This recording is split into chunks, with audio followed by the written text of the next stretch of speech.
પાછો બીજો માણસ પહોંચ્યો કે હે ચીમન કાકા એસટી ના ટાઈમ હામે ક્યાં પૂછવા. ચીમન કાકે ત્રીજું બોર્ડ માર્યું કે જે કોઈએ કઈ પૂછવું નહીં. પાછો એક જણો પહોંચ્યો કે હે ચીમન કાકા લોકો પહેલા તમને અહીંયા શું પૂછતા હતા. હોય બી જાય માણસો દુનિયા. એક નાની નાની વસ્તુ જગતમાં પડી જાય, એમાંથી આપણને હસવાનું મળી જાય છે, આનંદ મળી જાય છે. આપણે બધા બહાર નીકળીએ છીએ. વર્ષો પહેલા તો સાયકલ હતી, સ્કૂટર હતા બજાજનું. હે આ બધી જ વસ્તુ આપણે ફેરવેલી છે. આપણે બાપ દાદાઓ વડીલો બધા આ બધી વસ્તુ લાયેલા છે. અમેરિકાની અંદર રોકેટ નહોતું ઉડતું આકાશમાં. બહુ ટ્રાય કરી સાયન્સ, બધા સાયન્સ વાળા બધા લાગી ગયેલા કામે. 17-18 દિવસ જેવું થયું. ખબર નહીં રોકેટ આકાશમાં જાય જ નહીં, અંતરિક્ષમાં. પછી કોઈએ કીધું કે ભાઈ અમદાવાદની અંદર એક કાકા રહી છે, એમને બોલાવો. એ બહુ દિમાગવાળા કાકા છે. કાકા અમેરિકા ગયા, એમને કશું જ કર્યું નહીં. ખાલી સાયન્સ વાળા જે હતા બધા એ લોકોને ખાલી એટલું જ કીધું કે થોડી વાર માટે આ રોકેટના આડું કરો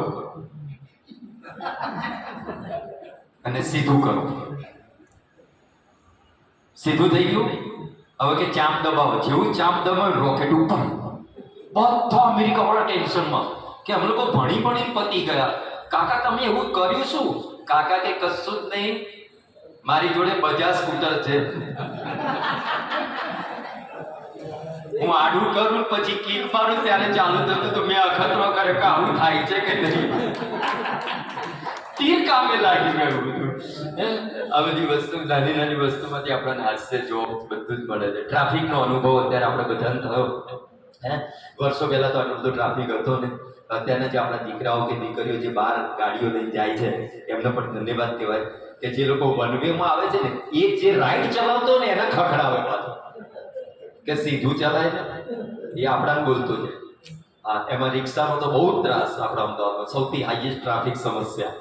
એમાં રિક્ષાની ઉપર અવનવા નામ લખેલા હશે, વાંચ્યા હશે આપણે બધા. હા, પપ્પુ, મીના, ચીકુ, ઉર્વશી, પાયલ, આવું બધું લખેલું. એક રિક્ષાવાળાને મેં પૂછ્યું, મેં કીધું આટલા બધાના નામ લખ્યા છે, તમારું આટલું મોટું ફેમિલી? મને કે ના, મારી રિક્ષામાં જે લોકો પતી ગયા ને